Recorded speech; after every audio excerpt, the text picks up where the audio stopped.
اللہ کے رسول صلی اللہ علیہ وسلم کا معاملہ مکہ والوں کے ساتھ کیسا تھا؟ اللہ کے رسول صلی اللہ علیہ وسلم کی محبت امت محمدیہ کے لیے بے انتہا تھی۔ آپ دن بھر کوششیں کیا کرتے تھے، رات میں رویا کرتے تھے، ان کے لیے دعائیں کیا کرتے تھے جنہوں نے دن میں آپ کو مارا ہوتا ہے، گالیاں دی ہوتی ہیں۔ قرآن میں کئی مقامات پر اللہ تبارک و تعالیٰ نے نبی صلی اللہ علیہ وسلم کو تسلی دی ہے کہ ایسا لگتا ہے کہ آپ ان کے پیچھے اپنے آپ کو ہلاک کر دیں گے اگر وہ ایمان نہ لائیں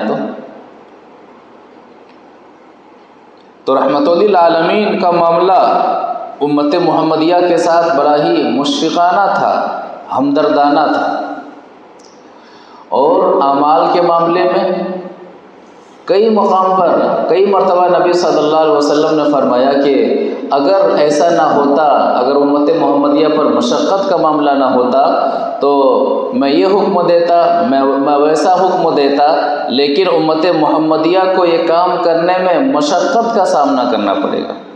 مثال کے طور پر ایک حدیث سے دیکھتے ہیں، وعن ابی ہریرہ رضی اللہ تعالی عنہ قال قال رسول اللہ صلی اللہ علیہ وسلم لولا ان اشق علی المؤمنین لامرتهم بتاخیر العشاء وبالسواک عند كل صلاۃ، رواہ ابو داؤد فی کتاب الطہارہ۔ ابو داؤد شریف کے اندر یہ حدیث موجود ہے۔ راوی حدیث حضرت ابو ہریرہ رضی اللہ تعالی عنہ ہے۔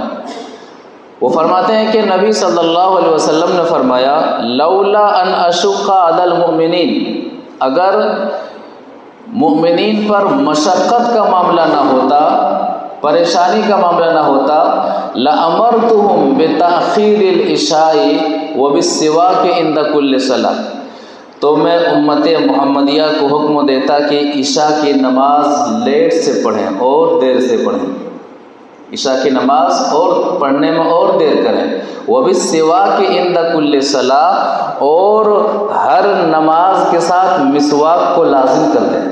نبی صلی اللہ علیہ وسلم کے نزدیک مسواک بہت ہی پسندیدہ عمل تھا، یہاں تک کہ نبی صلی اللہ علیہ وسلم کی آخری عمر ہے، آخری ایام میں ہیں، نبی صلی اللہ علیہ وسلم دانت سے مسواک چبانے کے قابل نہیں ہیں، اس وقت بھی نبی صلی اللہ علیہ وسلم نے مسواک کرنے کی خواہش ظاہر کی تھی، اور حضرت عائشہ رضی اللہ تعالی عنہا نے چبا کر کے نبی صلی اللہ علیہ وسلم کو مسواک کرایا تھا۔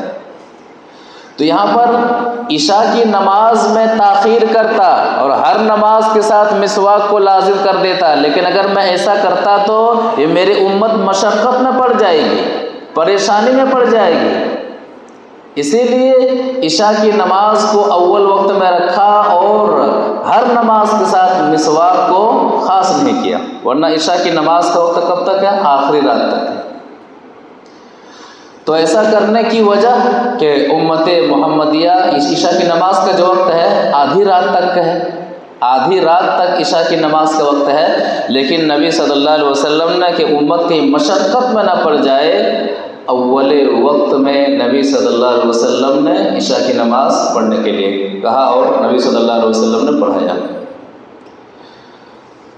تو نبی صلی اللہ علیہ وسلم کی شفقت و محبت کا معاملہ امت محمدیہ کے ساتھ رحیمانہ رہا ہے، مشفقانہ رہا ہے۔ اسی طرح سے دعوت و تبلیغ کے معاملے میں نبی صلی اللہ علیہ وسلم کا معاملہ اتنا گہرا تھا اور اس قدر نبی صلی اللہ علیہ وسلم پریشان رہا کرتے تھے کہ اگر کفار مکہ ایمان نہ لائیں تو آپ بے چین ہو جایا کرتے تھے، آپ غمگین ہو جایا کرتے تھے۔ سورہ کہف آیت نمبر 6 پڑھیے، قرآن نبی صلی اللہ علیہ وسلم کی پریشانی کا تذکرہ فرماتا ہے، فَلَعَلَّكَ بَاخِعٌ نَفْسَكَ عَلَىٰ آثَارِهِمْ إِن لَّمْ يُؤْمِنُوا بِهَٰذَا الْحَدِيثِ أَسَفًا۔ اے نبی صلی اللہ علیہ وسلم، ایسا لگتا ہے کہ إِن لَّمْ يُؤْمِنُوا بِهَٰذَا الْحَدِيثِ أَسَفًا، اگر اس بات پر، اس قرآن پر یہ کفار مکہ ایمان نہ لائے تو ایسا لگتا ہے کہ آپ اپنے آپ کو ہلاک کر لیں گے، اپنی جان کو آپ گنوا دیں گے۔ فَلَعَلَّكَ بَاخِعٌ نَفْسَكَ عَلَىٰ آثَارِهِمْ إِن لَّمْ يُؤْمِنُوا بِهَٰذَا الْحَدِيثِ أَسَفًا۔ افسوس میں کہیں آپ اپنے آپ کو ہلاک نہ کر لیں کہ میں ان لوگوں کو، کفار مکہ کو، دین کی طرف بلا رہا ہوں، توحید کی طرف بلا رہا ہوں، طریقہ رسول کی طرف بلا رہا ہوں، اور یہ لوگ ہیں کہ جہنم کے راستے پر ڈٹے ہوئے ہیں، یہ لوگ ہیں جو مجھے سمجھ ہی نہیں پا رہے ہیں، یہ لوگ ہیں جو میری اتباع نہیں کر رہے ہیں، یہ لوگ ہیں جو قرآن کی باتوں کو نہیں مان رہے ہیں۔ إِن لَّمْ يُؤْمِنُوا بِهَٰذَا الْحَدِيثِ أَسَفًا، افسوس میں، اسی افسوس میں کہ میں انہیں جنت کی طرف بلا رہا ہوں اور یہ لوگ جہنم کی طرف کیوں جا رہے ہیں۔ ایسا لگتا ہے کہ آپ اپنے آپ کو ہلاک کر دیں، اپنی جان گنوا دیں۔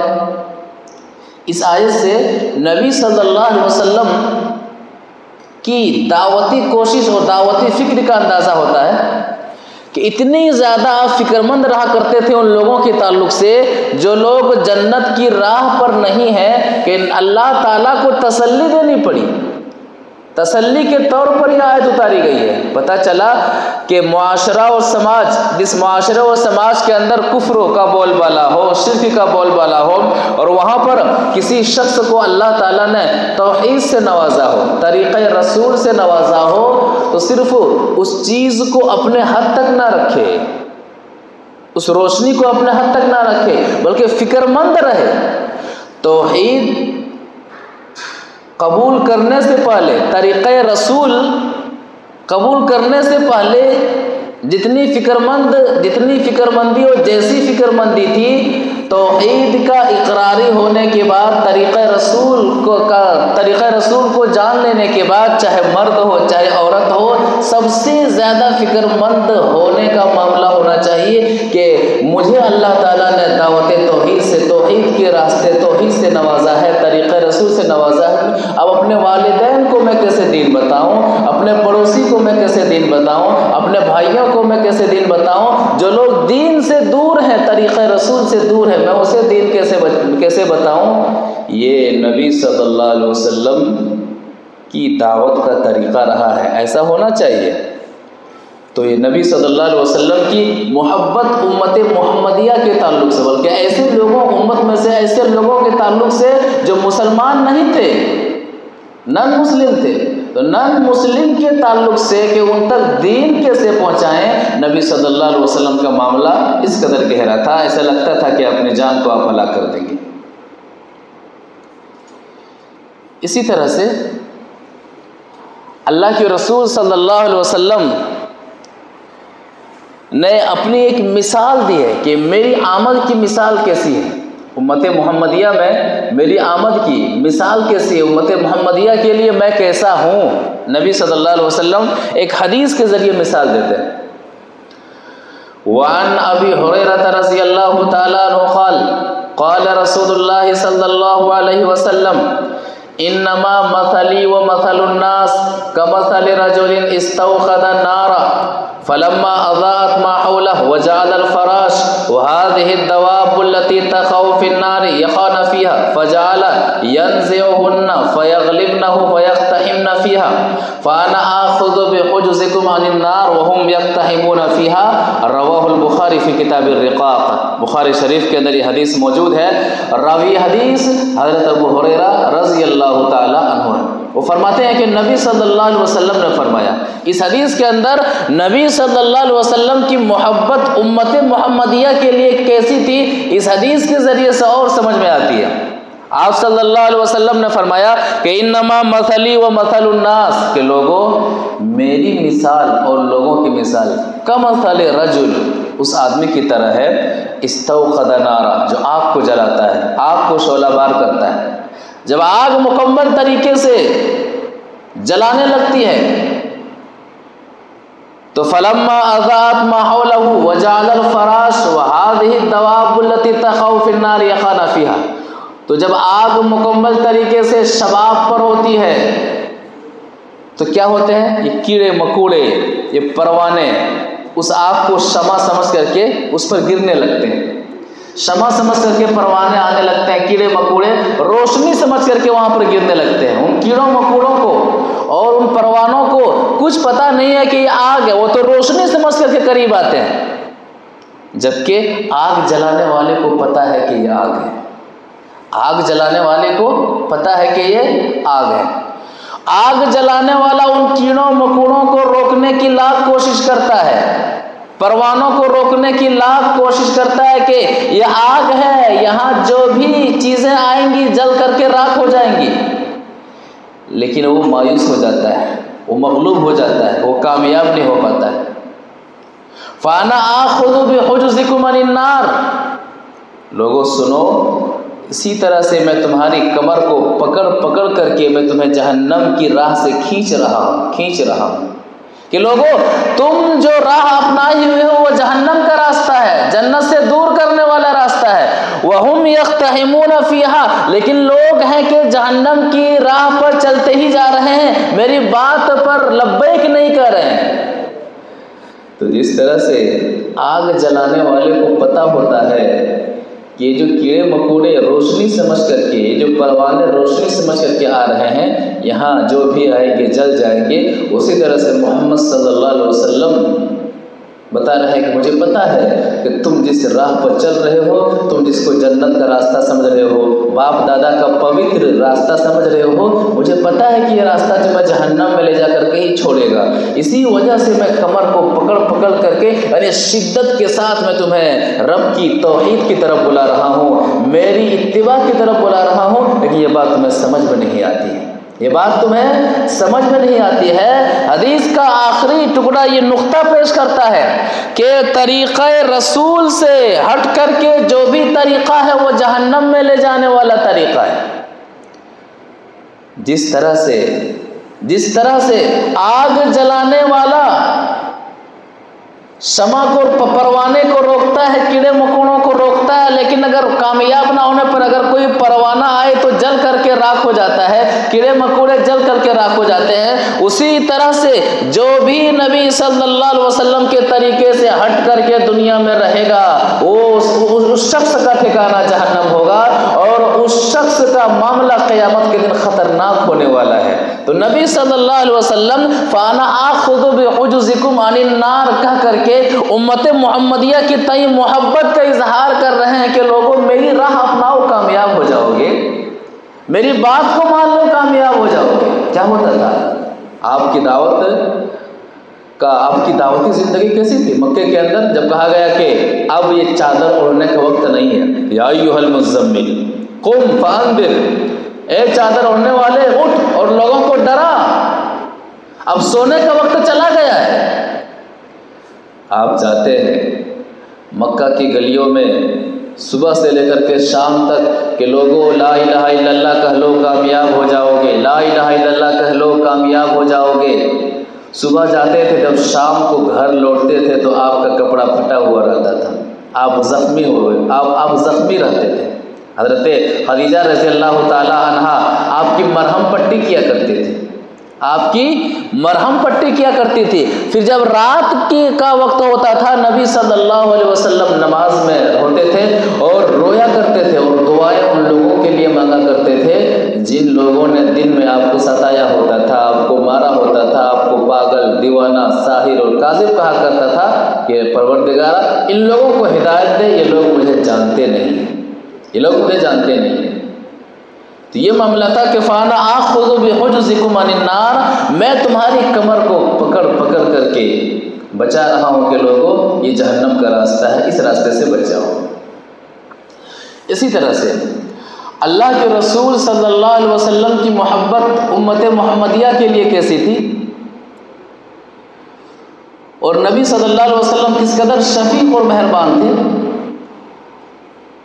سورہ توبہ آیت نمبر 128 پڑھیے۔ قرآن نبی صلی اللہ علیہ وسلم کی صفت کو بیان کر رہا ہے کہ آپ کا معاملہ ایمان والوں کے ساتھ کیسا ہے، آپ کا معاملہ اہل ایمان کے ساتھ کیسا ہے۔ قرآن واضح طور پر بیان فرماتا ہے، اللہ تعالیٰ فرماتا ہے لَقَدْ جَاءَكُمْ رَسُولٌ مِّنْ أَنفُسِكُمْ، تحقیق کہ تمہارے پاس ایک رسول آپ پہنچے ہیں من انفسکم، اس رسول کا تعلق تم سے ہے، تمہارے ہی خاندان سے ہے، وہ رسول تمہارے ہی جنس میں سے ہے۔ عزیز علیہ ما عنتم، اے ایمان والو تم پر اگر کوئی مصیبت آ جائے، کوئی پریشانی آ جائے تو تمہاری مصیبت و تمہاری پریشانی اس رسول پر بڑی شاق گزرتی ہے، بہت ہی بھاری گزرتی ہے۔ اے ایمان والو جب تم پریشان ہوتے ہو تو تمہارا رسول پریشان ہو جاتا ہے، جب تم غمگین ہو جاتے ہو تو اس غم کو محمد صلی اللہ علیہ وسلم اپنا غم سمجھتے ہیں، اس پریشانی کو محمد صلی اللہ علیہ وسلم اپنی پریشانی سمجھتے ہیں۔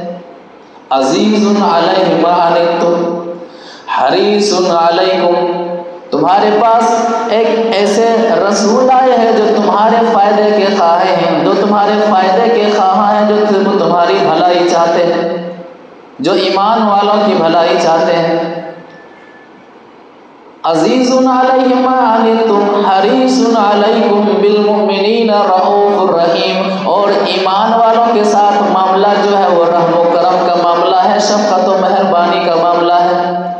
اللہ کے رسول صلی اللہ علیہ وسلم کا معاملہ ایمان والوں کے ساتھ بڑا ہی گہرا ہے۔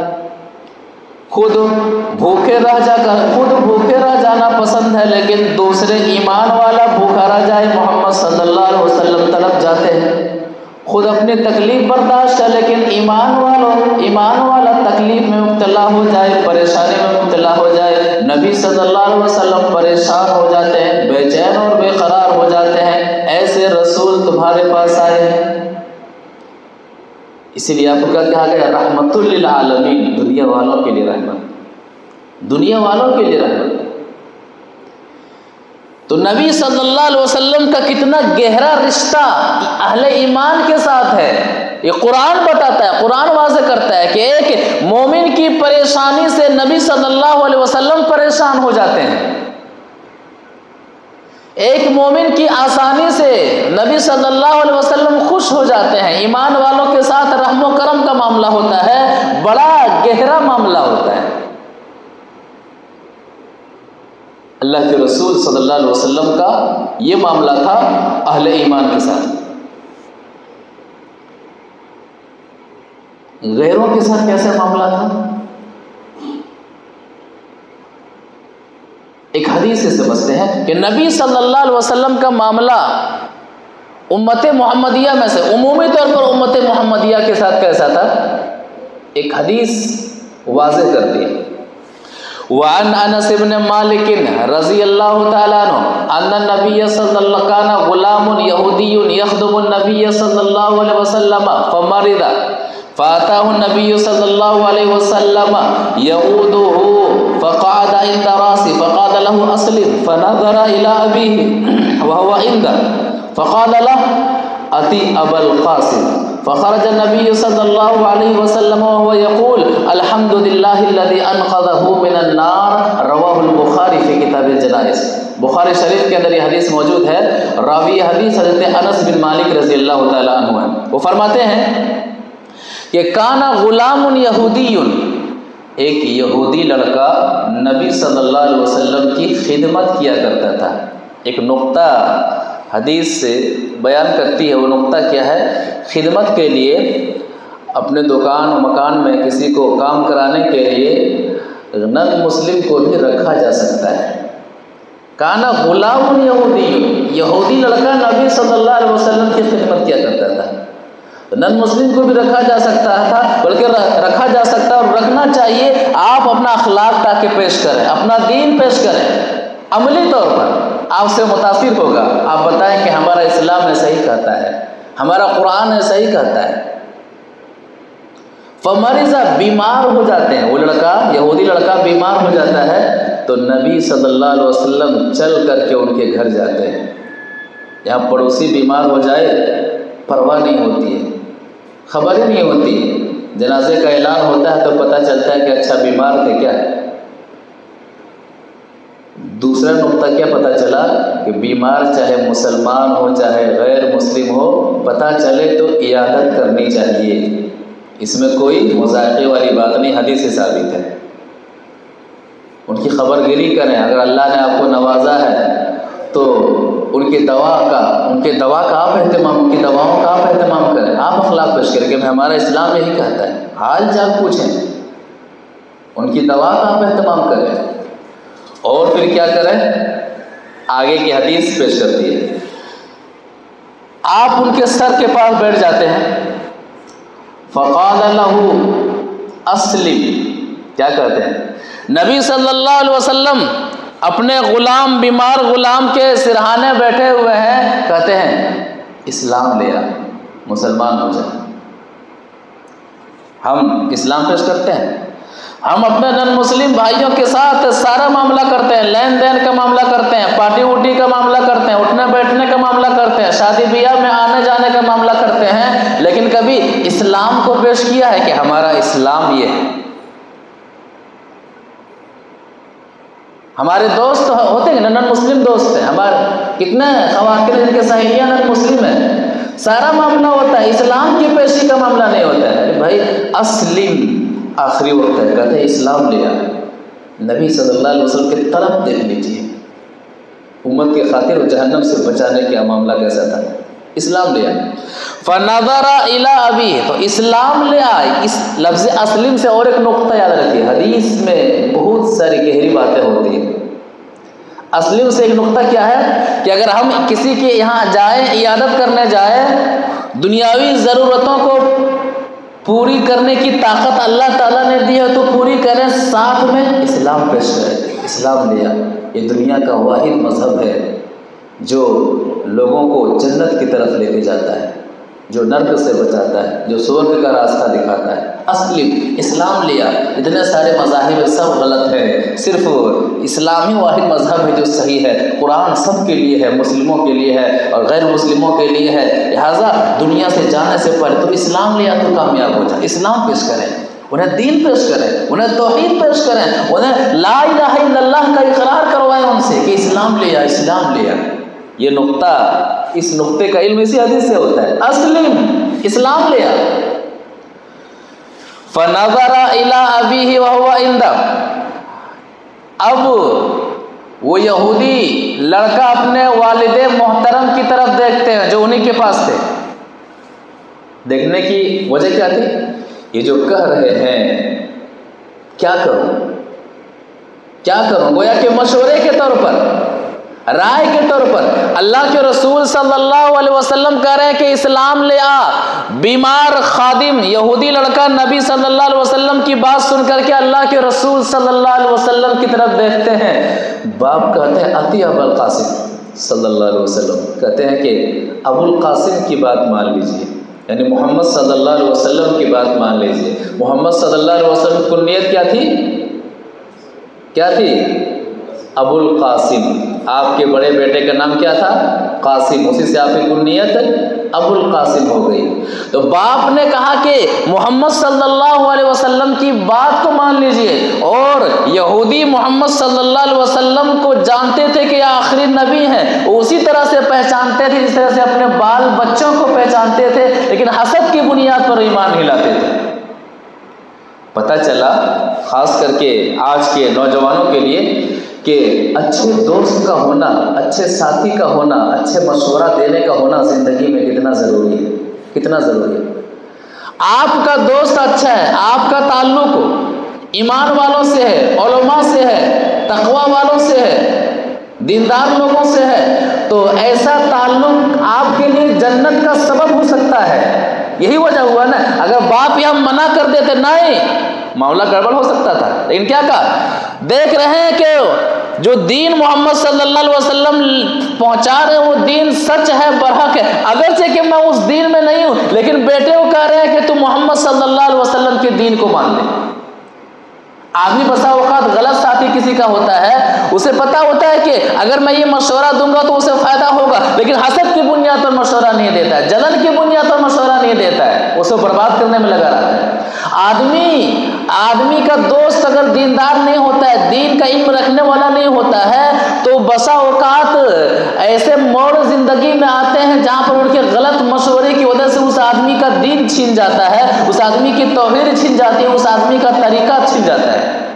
زندگی میں اچھے ساتھی کا ہونا بہت ضروری ہے، بہت ضروری ہے اچھے ساتھی کا ہونا۔ اچھا دوست، آپ کا دوست یا تو آپ کے لیے جنت میں جانے کا سبب بن سکتا ہے یا تو جہنم میں جانے کا سبب بنتا ہے۔ اتنا اہم معاملہ ہے دوستی کا، لہذا دوست بنانے سے پہلے سوچ لیجئے کہ یہ دوست کس معیار کا ہے، یہ دوست کس طرح کا ہے، یہ دوست کس مزاج کا ہے۔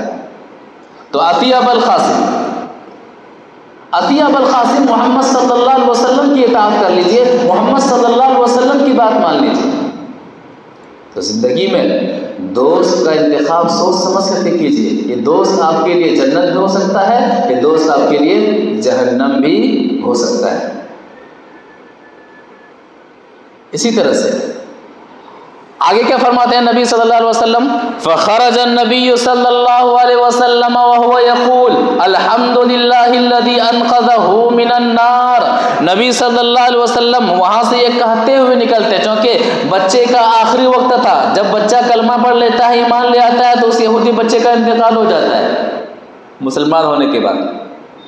تو آپ کیا کہتے ہیں؟ الحمدللہ الذی انقذہ من النار، تمام تعریف اس اللہ کے لیے ہے جس اللہ نے اس بچے کو آگ سے بچا لیا، آگ سے بچا لیا۔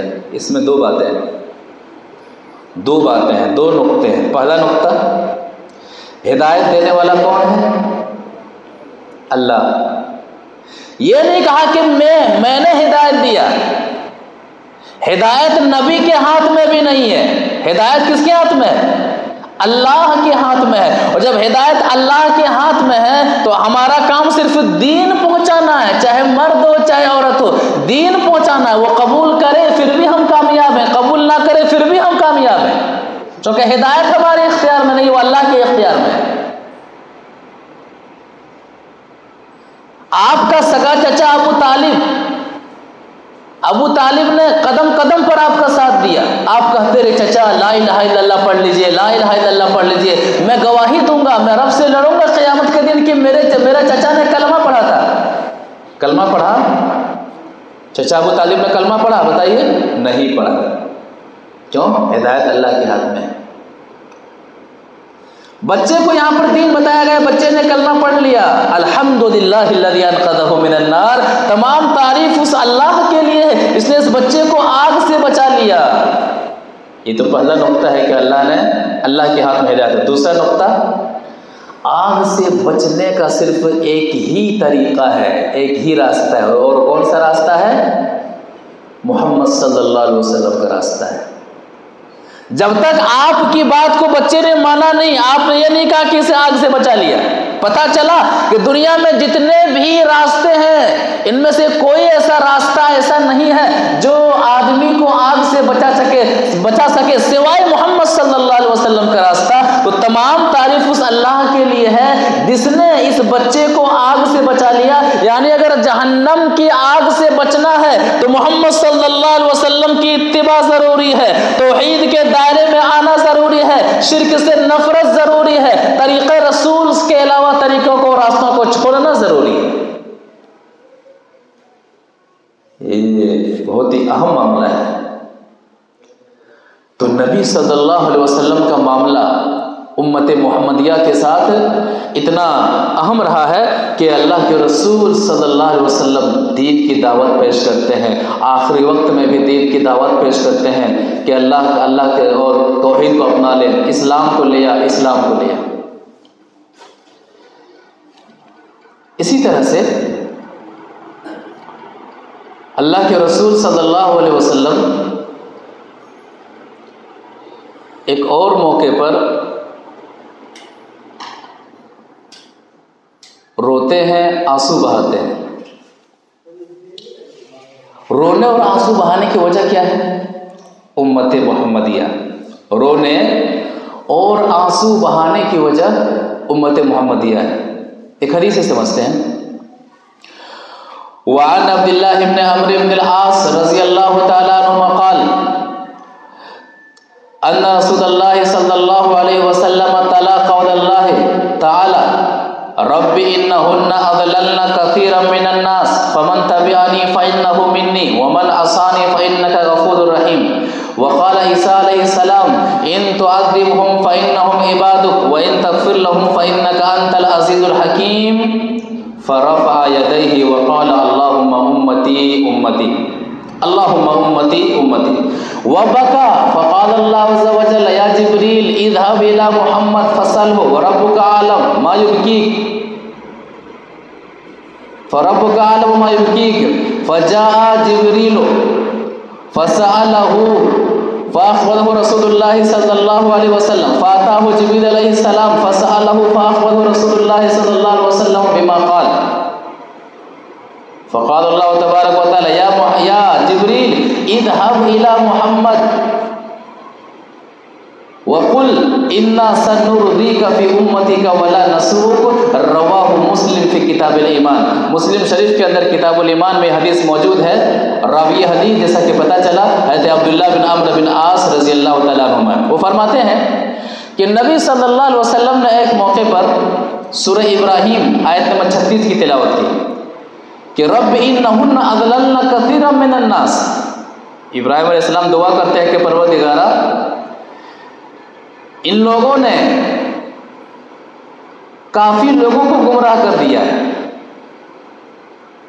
معبودان باطلہ کی وجہ سے، غلط لوگوں کی وجہ سے کافی لوگ گمراہ ہو چکے ہیں. تو جو لوگ میری اتباع کر رہے ہیں وہ مجھ سے ہیں، اور جو لوگ میری نافرمانی کر رہے ہیں تو بے شک تو بخشنے والا، رحم کرنے والا ہے. اسی طرح سے سورہ مائدہ آیت نمبر 118 تلاوت کرتے ہیں. عیسیٰ علیہ السلام کیا کہتے ہیں اپنے امت کے لیے؟ ان تعذبهم فإنهم عبادك، پروردگارا اگر تو بخش دے تو تیرے بندے ہیں.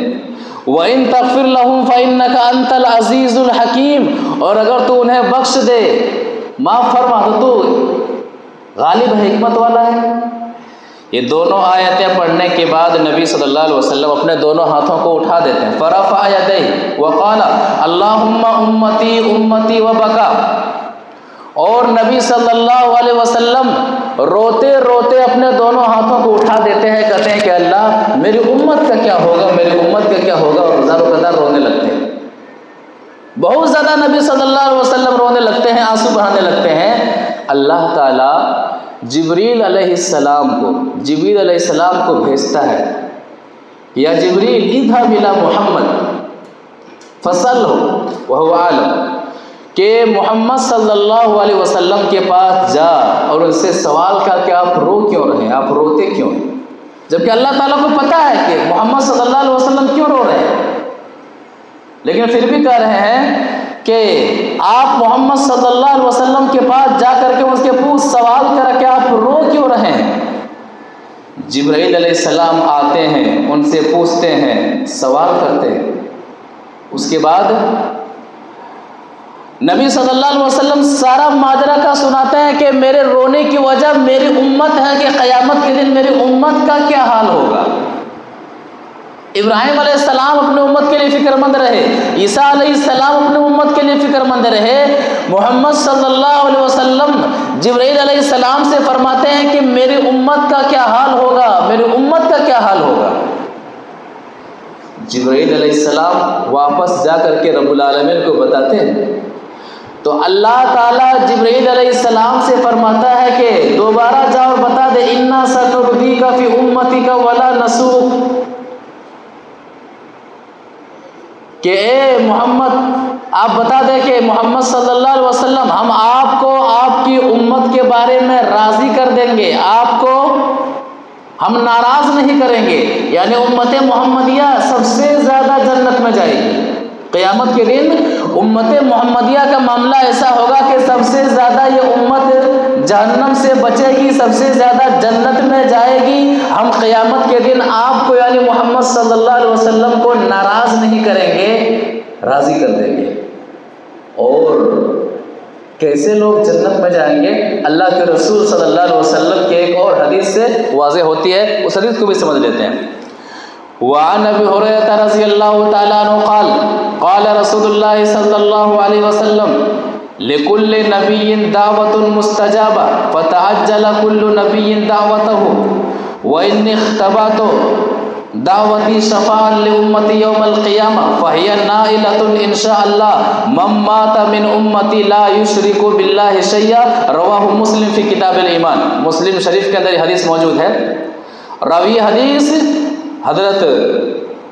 حدیث جیسا کہ پتہ چلا حضرت ابو ہریرہ رضی اللہ تعالی عنہ ہے. وہ فرماتے ہیں کہ نبی صلی اللہ علیہ وسلم نے فرمایا لکل نبی دعوت مستجابہ. ہر نبی کو ایک دعا دی گئی تھی اور گارنٹی کے ساتھ قبول ہونے والی دعا دی گئی تھی کہ اس دعا کے ذریعے سے آپ جو بھی مانگیں گے قبول کی جائے گی، عطا کی جائے گی. فتعجل کل نبی دعوتہ.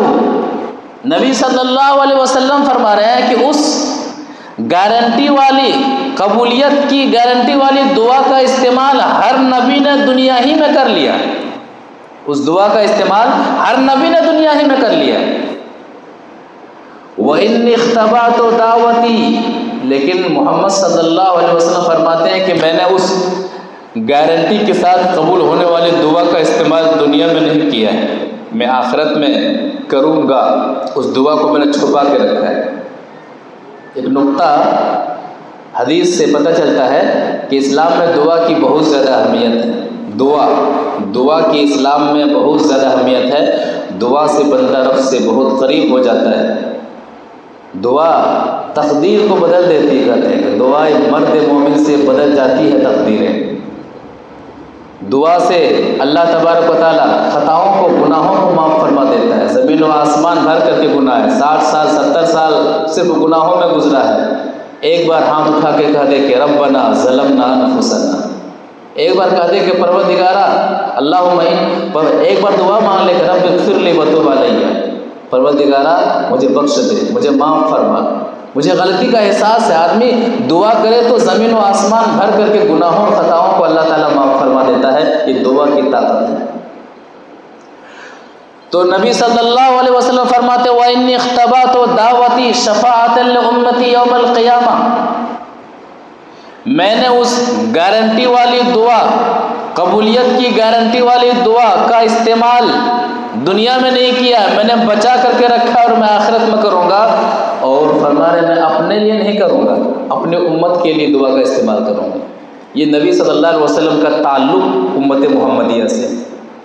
محمد صلی اللہ علیہ وسلم کا تعلق امت محمدیہ سے کتنا گہرا ہے، اس حدیث کے اس جملے سے آپ اندازہ لگا سکتے ہیں کہ میں قیامت کے دن اس دعا کا، قبولیت والی دعا کا استعمال کروں گا اور اپنے لیے نہیں کروں گا، اپنی امت کے لیے کروں گا کہ پروردگارا انہیں پریشانی سے بچا، قیامت کے دن کی ہولناکی سے بچا، ان کا معاملہ جلدی آسان فرما، انہیں جہنم سے بچا، جنت میں داخلہ فرما. وَإِنِّي اخْتَبَعْتُ دَعْوَتِي شَفَاعَةً لِأُمَّتِي يَوْمَ الْقِيَامَةِ. قیامت کے دن اپنی امت کی سفارش کرنے کے لیے میں اس دعا کا استعمال کروں گا. یہ جملہ وَإِنِّي اخْتَبَعْتُ دَعْوَتِي شَفَاعَةً لِأُمَّتِي يَوْمَ الْقِيَامَةِ، یہ جملہ محمد صلی اللہ علیہ وسلم کا تعلق امت محمدیہ کے ساتھ کتنا گہرا ہے واضح کرتا ہے.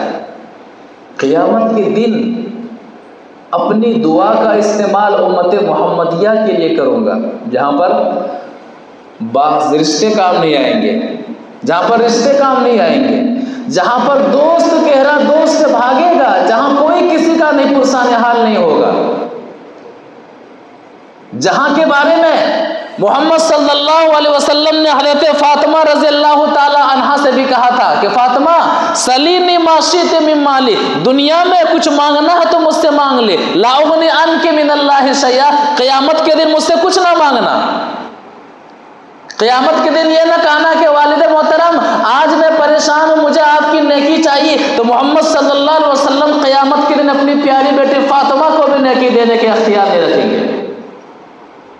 یہاں پیر صاحب مرید صاحب، یہ پیر صاحب مرید بنائے، ہم فلاں کے مرید ہیں، فلاں کے مرید ہیں، فلاں کے مرید ہیں، یہ ہمیں جہنم سے بچا لیں گے، جہنم سے بچا لیں گے. ارے محمد صلی اللہ علیہ وسلم سے بڑھ کر کائنات میں اور کون پیر ہو سکتے ہیں؟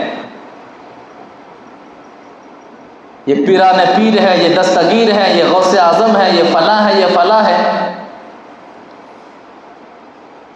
کائنات میں محمد صلی اللہ علیہ وسلم سے بڑا نہ کوئی کوئی پیر پیدا ہوا ہے نہ قیامت تک کوئی پیر پیدا ہوگا۔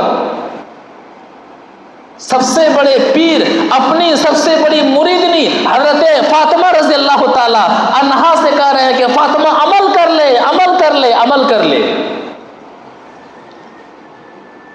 وفات رسول کی بس 6 مہینہ ہی زندہ رہی تھی حضرت فاطمہ رضی اللہ تعالیٰ، اس قدر ٹوٹ گئی تھی والد محترم کی وفات کے روح میں۔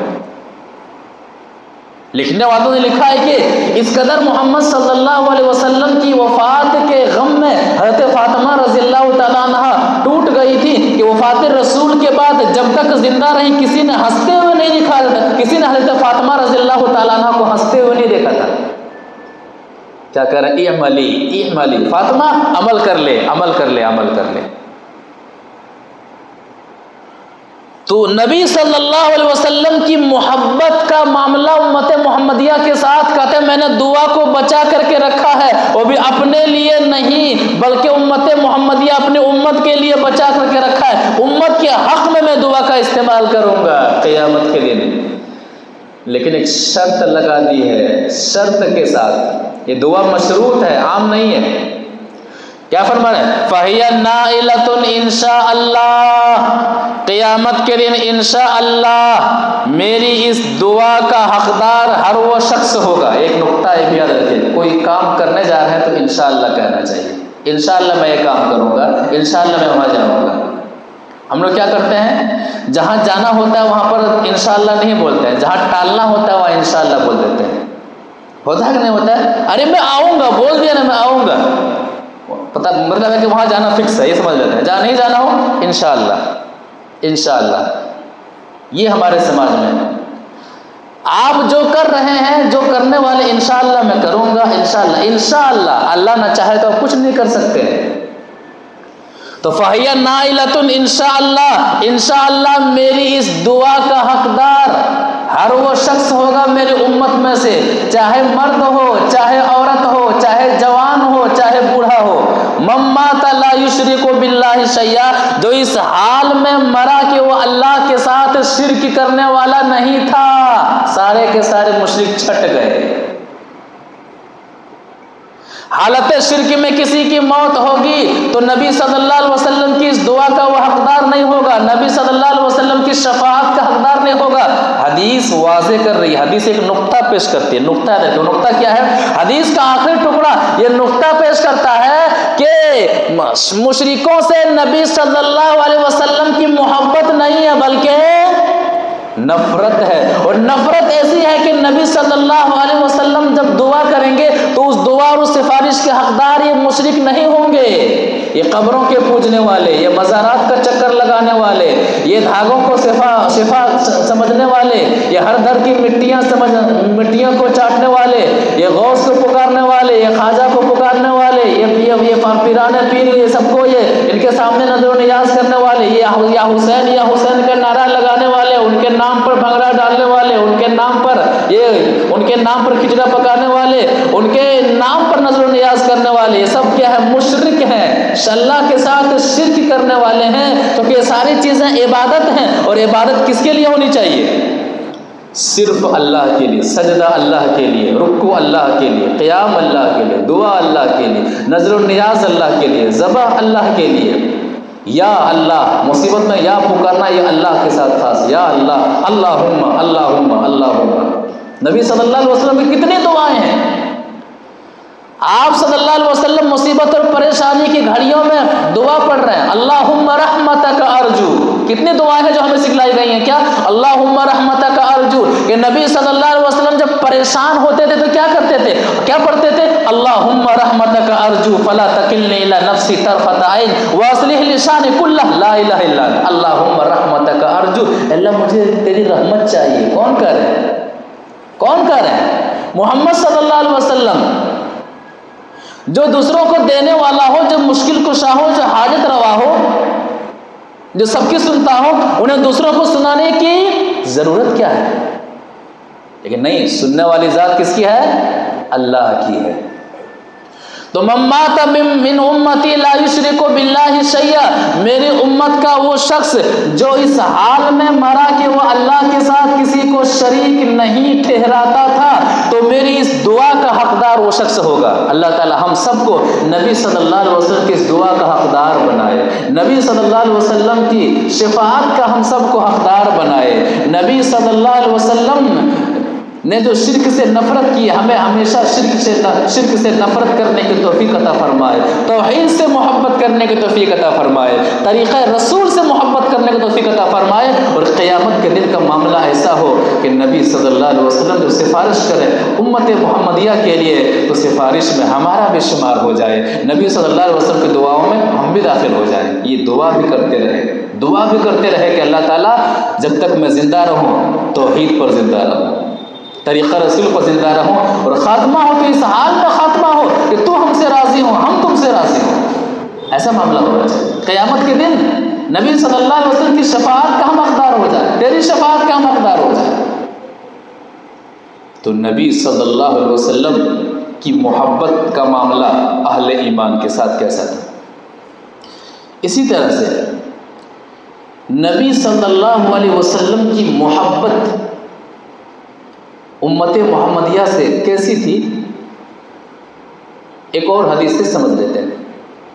حدیث اس طرح سے وعن عائشہ رضی اللہ تعالی عنہ زوج النبی صلی اللہ علیہ وسلم انها قالت للنبی صلی اللہ علیہ وسلم هل اتى عليك يوم كان اشد من يوم احد قال لقد لقيت من قومك ما لقيت وكان اشد ما لقيت منهم يوم العقبة اذ ارست نفسي على ابن عبد يالي بن عبد كلال فلم يجبني الى ما اردت فانطلقت وانا مهموم على وجهي فلم استفق الا وانا بقرن سالم فرفعت راسي فاذا انا بالسحابة قد اظلتني فنظرت فاذا فيها جبريل عليه السلام فناداني فقال ان الله قد سمع قول قومك لك وما ردوا عليك وان الله قد بعث اليك ملك الجبال لتأمره بما شئت قال فناداني ملك الجبال فسلم علي ثم قال يا محمد ان الله قد سمع قول قومك لك وقد بعثني إليك ربي لتأمرني بما شئت إن شئت أطبقت عليهم الأخشبين فقال النبي صلى الله عليه وسلم بل أرجو أن يخرج الله من أصلابهم من يعبد الله وحده ولا يشرك به شيئا رواه البخاري في كتاب بدائع الخلق۔ بخاری شریف کے اندر یہ حدیث موجود ہے۔ نبی صلی اللہ علیہ وسلم کا تعلق امت محمدیہ سے کیسا تھا یہ حدیث واضح کر رہی ہے۔ حضرت عائشہ رضی اللہ تعالی عنہ ایک بار نبی صلی اللہ علیہ وسلم سے سوال کرتی ہیں کہ اے نبی صلی اللہ علیہ وسلم کیا احد کے دن جتنی تکلیف آپ کو پہنچی تھی، احد کے دن کیا ہوا تھا؟ کوئی بتا سکتا ہے کیا ہوا تھا احد کے دن؟ نبی صلی اللہ علیہ وسلم کے دانت شہید کر دیے گئے تھے، آپ ایک گڑھے میں گر گئے تھے، آپ زخمی ہو گئے تھے، خون نکل رہا تھا۔ تو حضرت عائشہ رضی اللہ تعالی عنہ کے ذہن میں یہی بات تھی کہ نبی صلی اللہ علیہ وسلم کو سب سے زیادہ جو تکلیف پہنچی تھی وہ احد کا دن تھا۔ یہی سوال کرتی ہیں کہ حل اتی علیک یوم کان اشد من یوم احد، کہتے ہیں عائشہ، کہتے ہیں کہ اے نبی صلی اللہ علیہ وسلم، فرماتی ہیں کہ اے نبی صلی اللہ علیہ وسلم احد کے دن جتنی تکلیف آپ کو پہنچی تھی کیا اس کے علاوہ بھی آپ تکلیف کے شکار ہوئے کیا جو احد کے دن کی تکلیف سے زیادہ ہو؟ کہتے عائشہ تیری قوم نے مجھے بہت تکلیف دی، لقد لقیت من قومک ما لقیت، تیری قوم نے تو مجھے تکلیف دی ہی ہے، وکان اشد ما لقیت منہم، اور میرے لیے سب سے زیادہ تکلیف کا دن احد کا دن نہیں ہے بلکہ وہ دوسرا کوئی اور دن ہے، اذ ارست نفسی علی ابن عبد یالی بن عبد کلاب، وہ دن کیا ہے؟ یوم عقبہ کا دن ہے۔ جب مکہ والوں نے محمد صلی اللہ علیہ وسلم کو مکہ سے نکلنے پر مجبور کر دیا تو آپ کہاں چلے گئے؟ طائف چلے گئے۔ اسی دن کا تذکرہ کریں، طائف چلے گئے، مایوس ہو کر کے کم سے کم طائف والے تو اسلام قبول کریں گے۔ کہتے وہ طائف والا دن میرے لیے میری زندگی کا سب سے تکلیف دینے والا دن ہے۔ جب میں نے وہاں کے عمرا اور وہاں کے رئیسوں کے سامنے اسلام پیش کیا تو فلم یجبنی الی ما اردت، تو انہوں نے بھی میری دعوت کو قبول نہیں کیا، بلکہ سیرت پڑھیں گے کہ ان لوگوں نے کیا کیا کہ جب بھی میں راہ چلتا تھا، جب میں وہاں سے نکلنے لگا، 10 دن کا عرصہ گزار کر کے نکلنے لگا، تو ان لوگوں نے ہمارے پیچھے جوان اوباشوں کو لگا دیا، مجھے گالیاں دیتے تھے، مجھے برا بھلا کرتے تھے اور پتھر مارتے تھے۔ یہاں تو یہ تھا کم سے کم مکہ والے ہمارے ہیں، ہماری پیدائش یہاں پر ہوئی، وہاں پر بالکل اجنبیت کا احساس ہوا، مایوسی وہاں پر اور ہوئی، اور جب میں وہاں سے نکلنے لگا تو وہاں کے نوجوانوں نے مجھے پتھر مارا، مجھے برا بھلا کہا، یہاں تک کہ پتھر اتنا مارا گیا کہ نبی صلی اللہ علیہ وسلم بے ہوش ہو کر کے گر جاتے۔ یہ نبی صلی اللہ علیہ وسلم کی محبت امت کے ساتھ تھی، بے ہوش ہو کے گر جاتے ہیں۔ کہتے ہیں کہ جب مجھے ہوش آیا تو میں قرن ثالب میں تھا، میں وہاں سے نکل چکا تھا، میرے ساتھ صحابی تھے، میرے ساتھی زید رضی اللہ تعالیٰ عنہ تھے، میں اتنا غم زدہ تھا، رنجیدہ تھا، بالکل اپنے آپ کو کمزور محسوس کر رہا تھا، جو ایک امید تھی وہ امید بھی ختم ہو چکی تھی، امید کا چراغ بھی گل ہو چکا تھا۔ اچانک کیا دیکھتا ہوں، فرفعت راسی فاذا انا بصحابۃ، میں سر اٹھاتا ہوں تو کیا دیکھتا ہوں کہ ایک بادل ہے جو مجھ سے قریب ہو رہا ہے۔ جب میں نے غور سے دیکھا تو کیا دیکھتا ہوں کہ وہاں تو جبرائیل علیہ السلام تشریف لا چکے ہیں۔ کہا کہ اے محمد صلی اللہ علیہ وسلم، ان اللہ قد سمع قول قومک لک وما ردوا علیک، آپ کی قوم نے آپ کے ساتھ جو معاملہ کیا اللہ نے سن لیا ہے، ان کا جو رویہ اللہ نے دیکھ لیا ہے، اور اللہ تعالیٰ نے پہاڑوں کا فرشتہ بھیجا ہے۔ طائف 2 پہاڑوں کے درمیان ہے، 2 پہاڑوں کے درمیان طائف ہے۔ اگر تصور کیجئے کہ اللہ تعالیٰ نے پہاڑوں کا فرشتہ بھیجا ہے تو اس جملے سے آپ اندازہ لگا سکتے ہیں کہ کس قدر نبی صلی اللہ علیہ وسلم کو ستایا گیا تھا، کتنی بے حرمتی کی گئی تھی، اور کس قدر نبی صلی اللہ علیہ وسلم پر پتھراؤ کیا گیا تھا، کتنا برا سلوک کیا گیا تھا۔ کہتے ہیں پہاڑوں کے فرشتے کو اللہ تعالیٰ نے بھیجا ہے، ان پہاڑوں کے فرشتے کو آپ بدلہ لینے کے لیے جیسے چاہیں ان سے بدلہ لے لیں، یہ اللہ تعالیٰ کا حکم ہے۔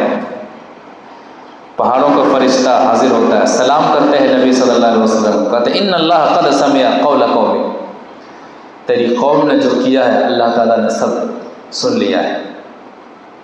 وقد بعثنی ربی الیک لتأمرنی بأمرک، اے نبی صلی اللہ علیہ وسلم، رب نے مجھے بھیجا ہے، میں پہاڑوں کا فرشتہ ہوں، پہاڑوں کو ہلا دینے والا، پہاڑوں کو اٹھا دینے والا فرشتہ ہوں۔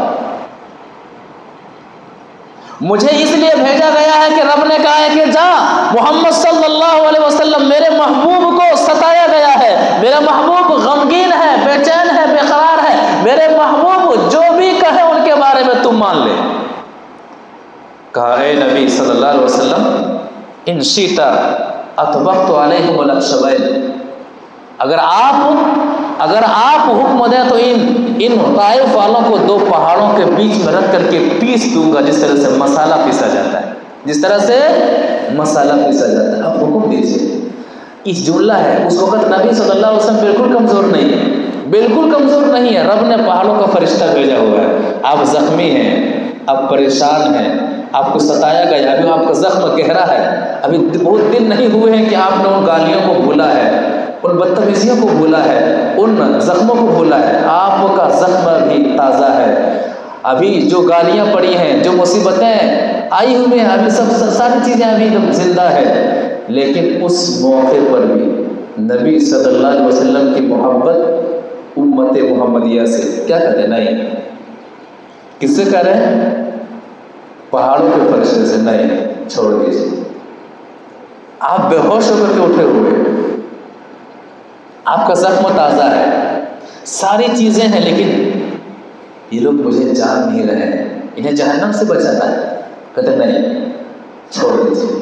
تو چھوڑ دیجیے، بل ارجو ان یخرج اللہ من اصلابہم من یعبد اللہ لا یشرک بہ شیئا، مجھے امید ہے اگر یہ لوگ ایمان نہیں لا رہے ہیں تو ان کی نسل میں سے، ان کی اولادوں میں سے ایسی اولادیں پیدا ہوں گی جو ایمان لائے گی، جو میری اتباع کرے گی اور شرک سے بچے گی۔ منع کر دیا۔ آپ کی حالت اتنی ناگفتہ بے کر دی گئی ہے کہ آپ بے ہوش ہو چکے ہیں، آپ